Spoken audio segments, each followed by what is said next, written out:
Hello everybody, I'm Ant, and I wanted to talk about some bots. A few weeks back I ran a poll on Twitter where, hypothetically, I asked if I were to start reviewing Transformers on YouTube, which one would you like me to do first?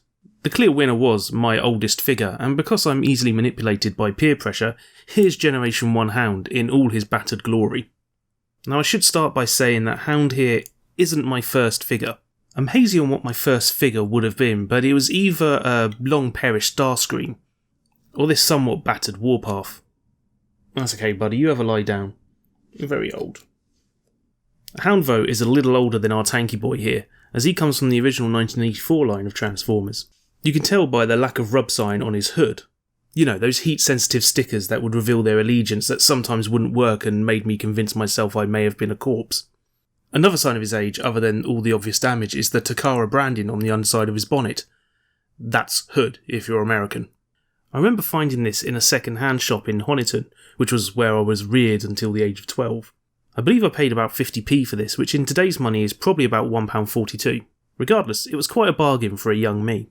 Nowadays, I couldn't care less what a Transformer from my youth is worth. What matters to me is what it meant to me then, which is a price you can't put a figure on. Although according to eBay it's about £50, so I guess you can.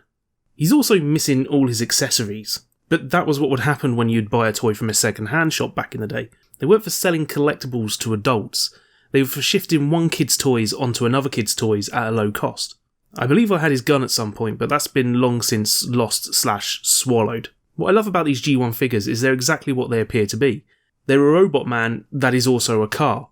You can take one look at Hound in his robot mode and tell exactly what he transforms into. It's a green military jeep. You already had that figured out, but I thought I'd make it clear. He's got those military colours, his wheels are on display, his entire torso is just the front of a jeep. There's really no hiding what he is. I think the best, most pure Transformers have this in their design DNA. As a robot, Hound is a stumpy boy, and is smaller than a lot of the figures in the original wave that weren't part of the Minibots line.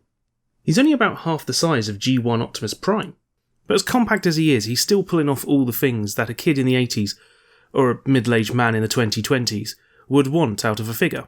Sure, his articulation is limited to a little arm wibble, but back then figures had to be a robot and a car at the same time, and that was a lot to ask for a toy of that era. Cutting some slack. There's a few neat design elements of this figure I'd like to get into though. Firstly, the seats in his car mode pop into place, forming a type of stabilisation for when he's in robot mode. It's pretty clever that. When you swing his wheels back, little angled ridges make his arm pop into place. Similarly, bringing down the front of his Jeep makes his head pop out in what might be the first automatic head reveal in Transformers history. Maybe. I'm sure smarter people than me know for sure. Speaking of the transformation, it's super simple and has a genuine order to it. You have to work from the top to the bottom to go from robot mode to Jeep. And if you don't, you'll find you'll be getting snagged on parts lower down the figure. Always like that in a bot when there's a defined order. It's almost like it's instructing you as you go, giving the process a puzzle box feel. And here he is as a Jeep. It's exactly what you expect, apart from how bashed this one is. This guy is pretty wobbly in places. The back end doesn't sit where it should anymore. One of the seats is broken, and there's a bad case of wheel droopage. It's because this is a toy, owned by a child, and it got played with a lot. It got bashed into stuff, it got pushed downstairs and out into the streets. They had battles with Decepticons and maybe even a Mantiforce or a Centurion. It was the 80s, toys were getting bashed up everywhere. That's what they were for, and it's worth remembering. Would a pristine G1 Hound be something I'd like? Yeah, probably. I'd go for a reissue version for sure. Won't be paying the price people expect for an original on eBay though. I'm not fussed about whether or not the G1 figure I have is an original. I replaced my long-lost Starscream with an early 2000s reissue and it's great. I don't care if the missiles are longer or there's been some slight moulding changes made. I just want the guy that turns into a thing, and G1 Hound represents that and all the nostalgic memories that come with it. He's damaged, he's wobbly, he's not got all his parts, but that's okay.